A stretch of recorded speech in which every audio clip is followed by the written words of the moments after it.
Perspectiva se emite en vivo.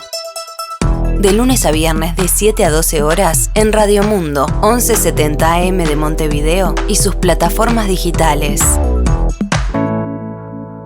Durante el fin de semana, los chilenos vivieron una mega elección. Hubo 4 votaciones simultáneas que se desarrollaron durante el sábado y el domingo. En estas elecciones se designaban gobernadores regionales, alcaldes y concejales. Pero además tenía lugar el nombramiento de los integrantes de la futura Convención Constitucional. Esa era la definición que generaba más expectativa. Por primera vez en su historia, Chile tendrá una constitución redactada completamente en democracia, según se decidió como forma de canalizar las demandas sociales que se plantearon en las calles en las protestas que se iniciaron el 18 de octubre de 2019. Vamos a examinar qué deja esta mega elección. Vamos a analizar qué es lo que viene en Chile a partir de esta hora.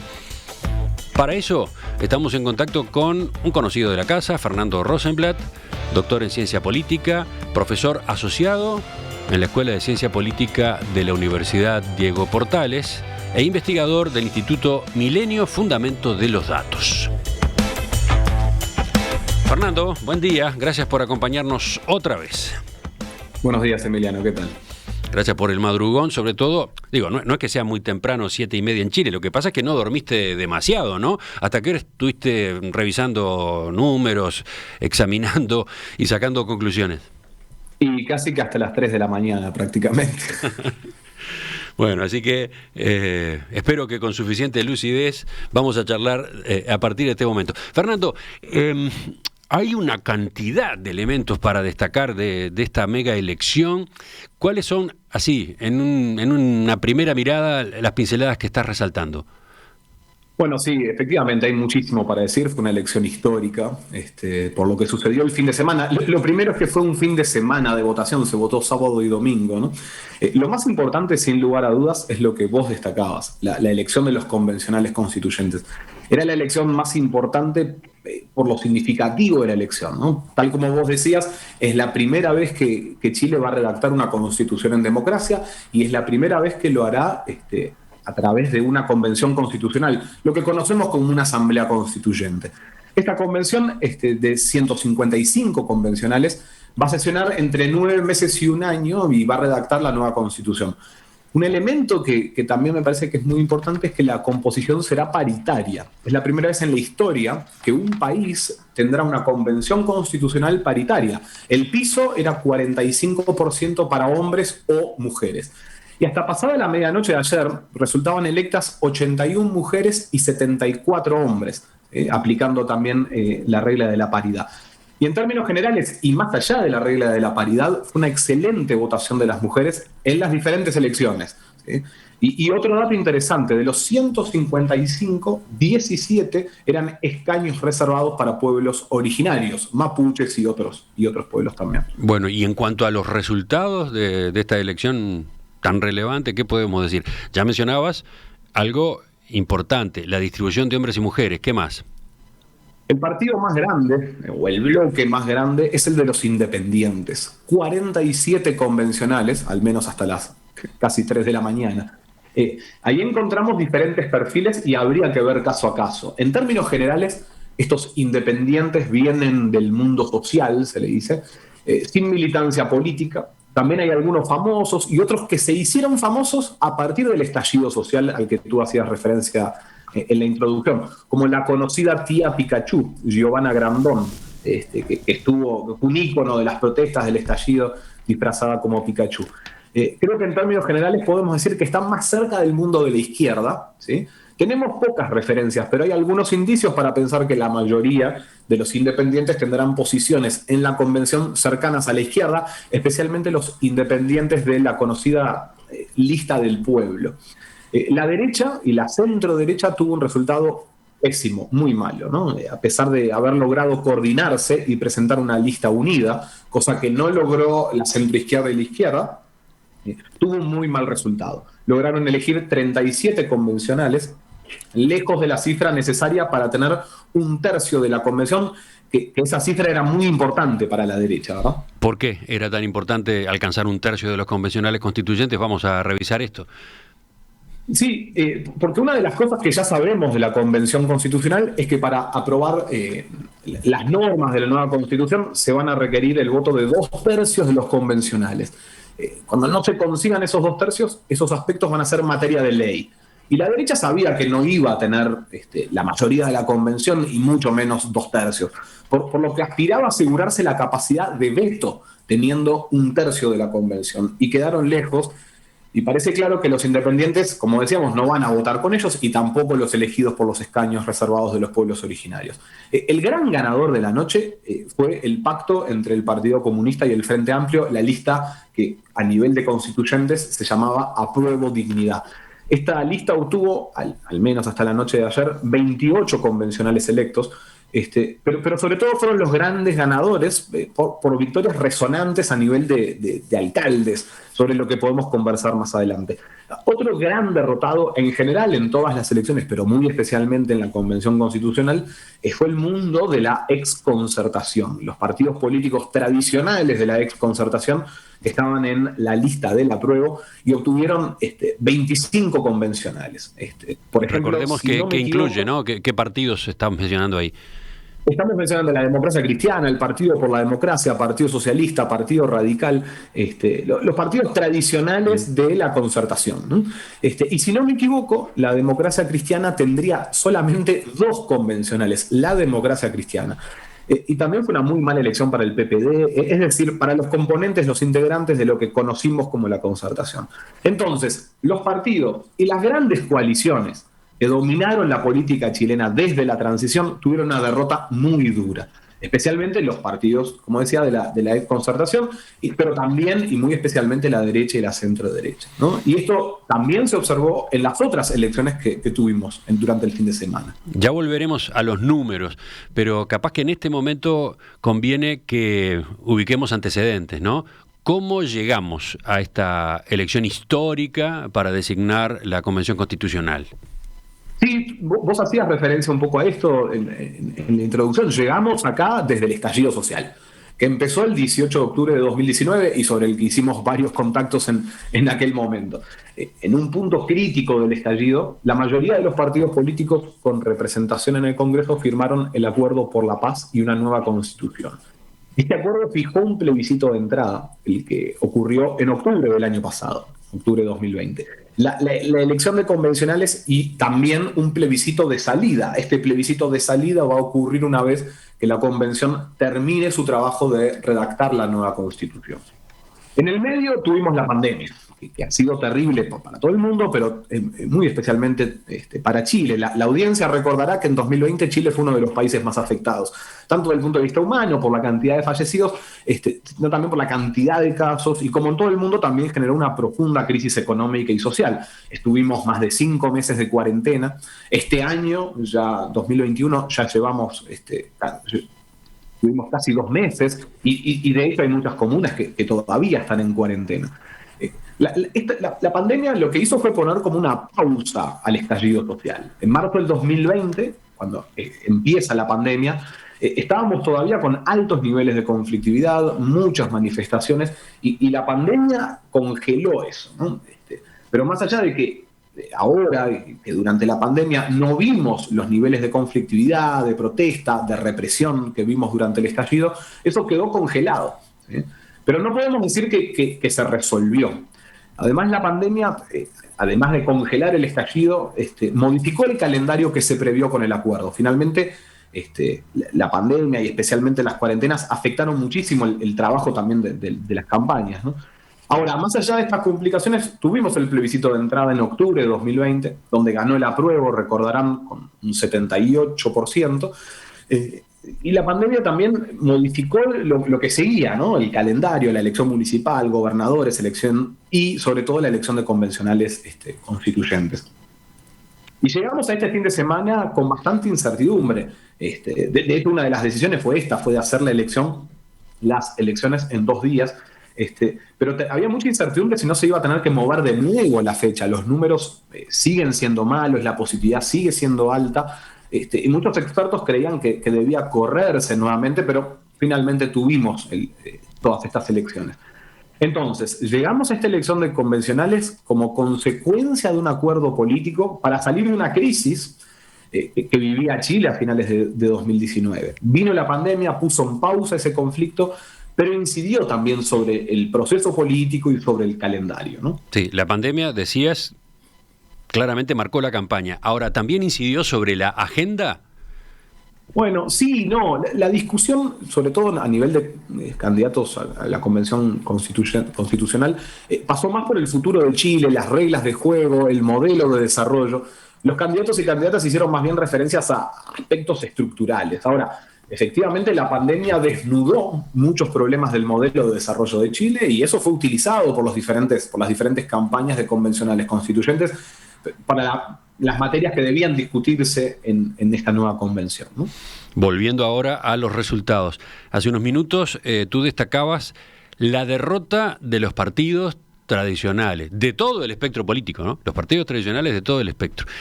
¿Cómo se explica ese resultado en particular?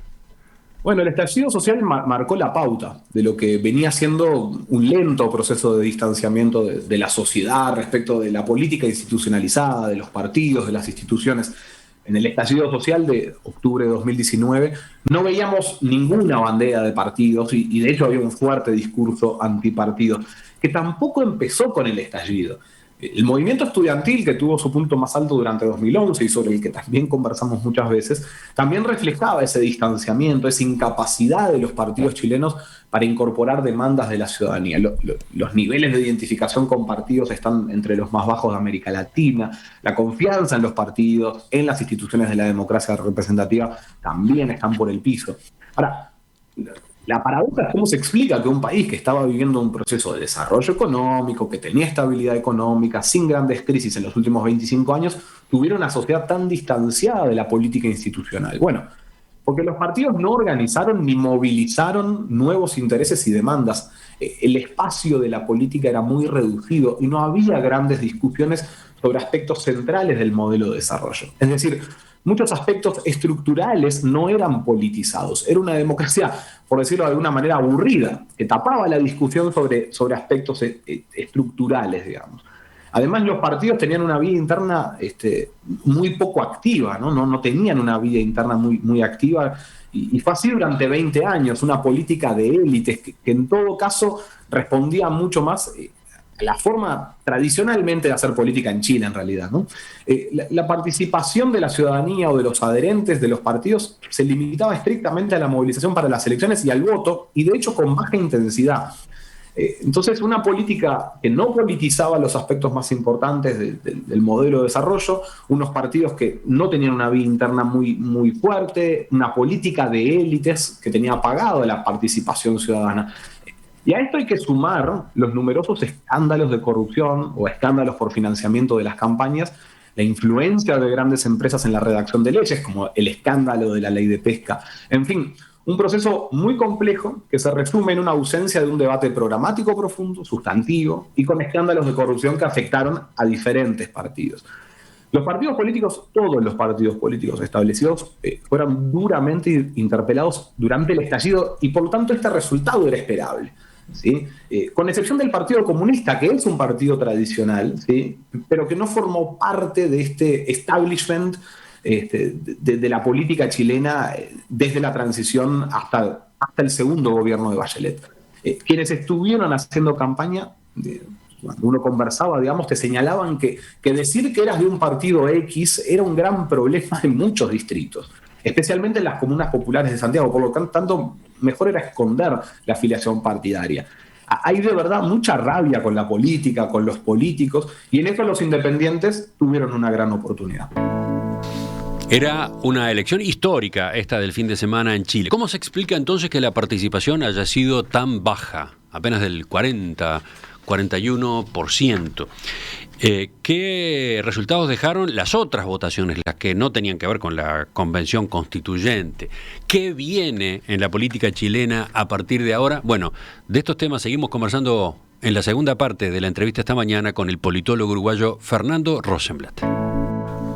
En las elecciones de este fin de semana en Chile, los candidatos independientes irrumpieron entre los partidos tradicionales para alzarse por sorpresa con alrededor del 40% de los votos y quedar como el bloque dominante de la futura Asamblea Constituyente. De los resultados que deja esta votación, esta mega elección de sábado y domingo, estamos conversando en estos minutos hoy en Perspectiva con Fernando Rosenblatt, doctor en Ciencia Política, profesor asociado en la Escuela de Ciencia Política de la Universidad Diego Portales en Chile. Presenta Té Canarias, el té que tenés siempre cerca. Sigamos avanzando, Fernando. En esta elección, que era histórica, por todo lo que comentabas hace un rato, resulta que la participación fue baja, o muy baja, 41%. ¿Cómo se explica esto? ¿Tiene que ver con la pandemia? ¿Hay otros factores de por medio? Bueno, sí, es imposible descartar el efecto de la pandemia o aislar cuánto incidió, ¿no? Lo que está claro es que el año pasado, en octubre, estábamos también en plena pandemia, con una situación muy compleja, recién saliendo de la cuarentena, por ejemplo, y votó un 51%. El problema es otro. Yo creo que el problema es que estamos con partidos totalmente disminuidos, como lo muestran los resultados, con organizaciones partidarias sumamente débiles. Sin organización no hay movilización. Esto ya lo sabemos por la literatura de ciencia política. La combinación de voto voluntario, partidos con baja o nula estructura organizativa, genera estos resultados. Y además, el voto voluntario genera un sesgo de clase en el voto. Los sectores más pobres votan significativamente menos. Esto solo podría modificarse, ¿sí?, con el trabajo territorial permanente de los partidos. Una anotación antes de seguir. ¿El voto en Chile siempre ha sido voluntario? No, ahí hubo un cambio, desde la transición hasta la reforma de 2015, el voto era con inscripción voluntaria y voto obligatorio, era una combinación extraña, digamos. Se podía inscribir quien quisiera, pero una vez inscrito tenías que votar. Luego se cambia a voto voluntario, ¿sí? Ahora, corresponde aclarar también que el plebiscito de salida que vamos a tener cuando la Convención Constitucional termine va a ser con voto obligatorio. Uh-huh. Bien, pero tú decías, sin organización no hay movilización. Volvamos a ese punto. Sí, salgamos de Chile. O sea, este es un factor central para entender, por ejemplo, cómo los demócratas ganaron Georgia. O sea, Georgia, un estado tradicionalmente republicano, porque hay alguien que se llama Stacey Abrams que está organizando a la población afroamericana hace más de 10 años. Bueno, esta capacidad de organización y movilización no la tenemos en Chile hoy. Esto no quiere decir, ¿sí?, que no haya organizaciones de barrio o movimientos sociales que tengan sus demandas y que tengan una capacidad de movilización importante. Precisamente esto lo vimos durante el estallido, lo vimos en el movimiento estudiantil, lo que ya es casi una década de movilizaciones sociales permanentes en Chile. El tema es que ahora había que salir a votar partidos y candidatos para un proceso institucional, y esa es una dinámica muy diferente. Y recordemos, los movimientos sociales en Chile van por otro carril, por fuera de los partidos, no están incorporados en los partidos políticos, como en el caso de Bolivia en el MAS o en el caso del Frente Amplio en Uruguay. Si a todas las dificultades propias de la debilidad organizacional, ¿sí?, que estamos describiendo, al desafío que agrega el voto voluntario, le sumamos los bajísimos niveles de confianza, identificación con los partidos que describíamos antes, era esperable estos niveles de participación. El plebiscito de octubre del año pasado tenía un ingrediente adicional, era la épica de tirar abajo, de tirar a la basura la Constitución hecha en dictadura, la Constitución de Pinochet, y eran dos opciones muy claras, ¿sí?, apruebo y rechazo. Y aún así la participación debemos considerarla como baja, 51% fue en aquel entonces, ¿no? Fernando, ayer y anteayer, sábado y domingo, había muchas opciones en estas votaciones. Uno podría pensar que más alternativas iban a generar más entusiasmo, ¿no? no fue lo que se dio.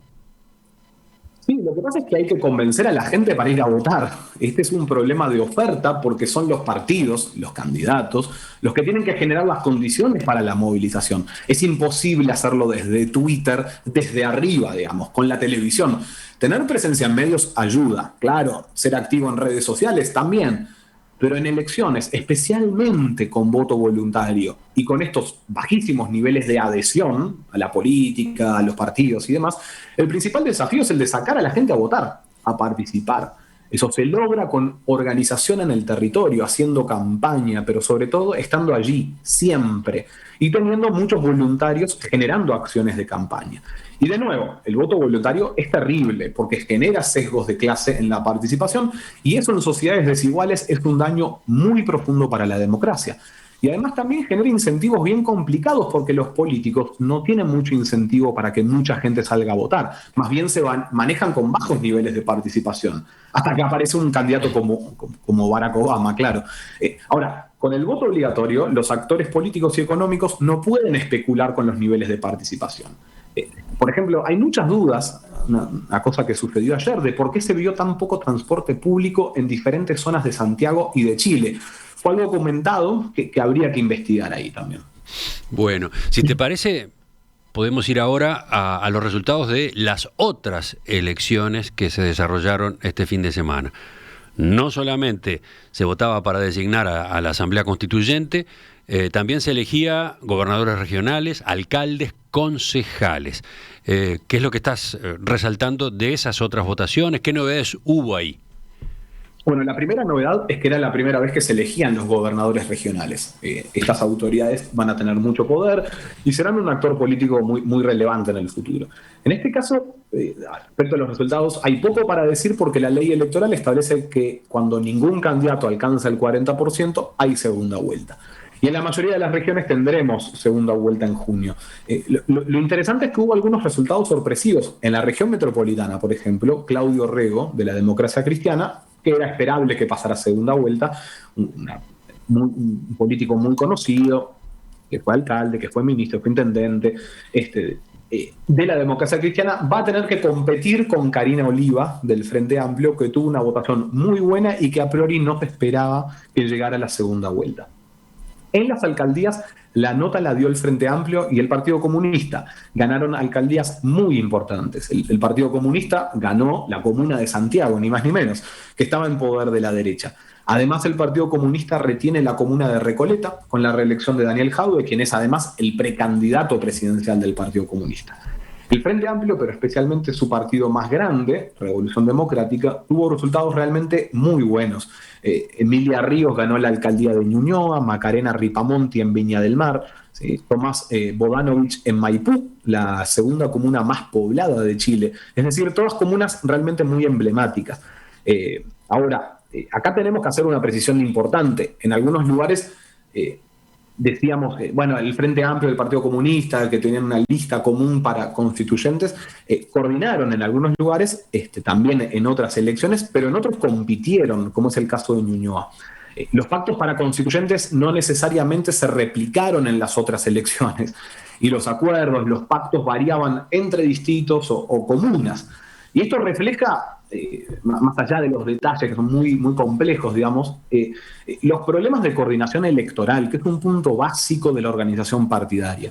Como decíamos al inicio, la centro-derecha y la derecha presentaron una lista por distrito para la constituyente, pero la centro-izquierda y la izquierda no. Y de hecho, en realidad, la centro-derecha y la derecha también compitieron en algunas elecciones de alcalde. En fin, fue un escenario muy entreverado de variaciones significativas entre los tipos de coalición, pactos en los diferentes tipos de elección y en las diferentes comunas, distritos o regiones. Yo veía las imágenes de las papeletas, de los votos, impresionaba realmente el tamaño que tenían, ¿no?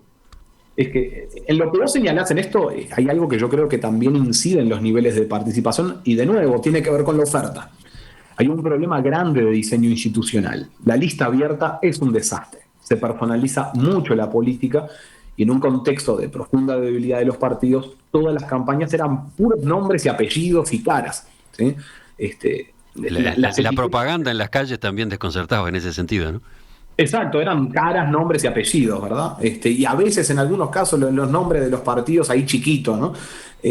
Las etiquetas partidarias, cuando tenemos partidos institucionalizados, es decir, estables y que incorporan demandas, sirven para sintetizar una cantidad de información, reducen los costos de información para la ciudadanía. Si yo te digo que un político X es del Partido Nacional o del Frente Amplio, vos ya te haces una idea de lo que representa.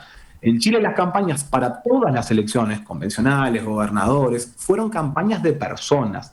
Y esto era así también durante la época del sistema electoral binominal, hay que decirlo. Pero había menos candidatos, los partidos tenían cierta fuerza, estructuraban un poco más el voto, al menos en los 90. Ahora, digamos, en este escenario fue tremendo, sobre todo para los que están más alejados de la política. Ahora, lo que está claro es que el sistema de lista abierta, ¿sí? Es el gran responsable de esto porque personaliza la política y había muchos candidatos y candidatos. Y esto, si se quiere, es una de las principales diferencias con el sistema electoral uruguayo. Nosotros lo que tenemos es lo que se conoce como lista cerrada y bloqueada. Uno vota una lista, ¿sí? No elige y el orden lo establecen los partidos. El sistema de lista abierta da la apariencia de mayor libertad, ¿sí? Porque yo marco una persona adentro de una lista. Genera también mucho ruido y la dificultad de comprender la oferta. Y además se genera una cuestión que es bien confusa. La gente marca por una persona, uno marca un candidato o candidata en cada papeleta, o sea, en cada elección, ¿sí? Uno durante el fin de semana tenía 4 votos, pero en realidad uno lo que está votando es una lista y eso la gente no lo entiende y los partidos con su incapacidad para coordinar tampoco ayudan. El resultado es que tuvimos una campaña donde uno no entendía bien quién era quién, de qué sector pertenece, y sobre todo con la emergencia de tantos candidatos y candidatas independientes, ¿no? Entonces es muy difícil saberlo y aumenta mucho el ruido. Por eso son tan importantes los partidos, fuertes, institucionalizados, enraizados en la sociedad, porque más allá de la gran cantidad de candidaturas, si uno sabe el partido, más o menos puede conocer las posiciones programáticas, las ideas o a quienes representan esos candidatos y candidatas. Y bueno, también agregar también, por eso es tan importante preservar el conjunto de reglas electorales que tenemos en Uruguay y jamás abrir las listas y jamás voto voluntario. Esta es una apelación reiterada, ¿no? Es como una obsesión tuya en la comparación. Exacto. Chile, sí. Uruguay, Uruguay-Chile, ¿no? Sí. Y a partir de hoy, la temperatura baja y tendremos días lluviosos y de mucha humedad. Muy poco sol durante los próximos 4 días. Continuamos con otras noticias. Cuando necesitas calor, tu té está cerca. Té Canarias, nuestra manera de tomar té. Fernando, para ir completando este primer enfoque, muy pocas horas después de terminada la votación de este sábado y domingo de mega elección, si miramos hacia adelante, si tratamos de avisorar lo que se viene, ¿cuáles son tus apuntes hoy, lunes de mañana? Bueno, en el corto plazo está la conformación de la Convención Constitucional que va a dominar la agenda. Deberán definir las reglas de funcionamiento, las autoridades. Solo hay claridad de la sede, las sesiones plenarias serán en el ex Congreso acá en Santiago, y también la regla de los 2/3 que comentábamos antes, pero quedan muchos detalles por definir. Lo que está claro es que va a dominar la agenda y que el gobierno de Piñera va a pasar a un segundo o tercer plano, ¿verdad? Ahora, lo más importante es qué sucederá con la política chilena. Hace casi 13 años que vivo en Chile, que estudio la política chilena, y es realmente impactante el proceso de desinstitucionalización de su sistema de partidos, el distanciamiento, el divorcio entre la sociedad y la política institucional. Esto tuvo su punto más alto durante el estallido, como decíamos al inicio. Pero el punto es que no tenemos ninguna claridad sobre cómo será la dinámica de la competencia política en Chile en las próximas décadas.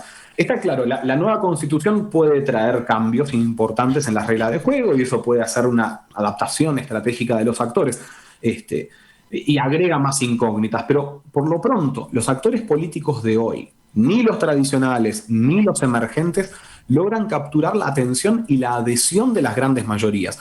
Las organizaciones políticas son tremendamente débiles.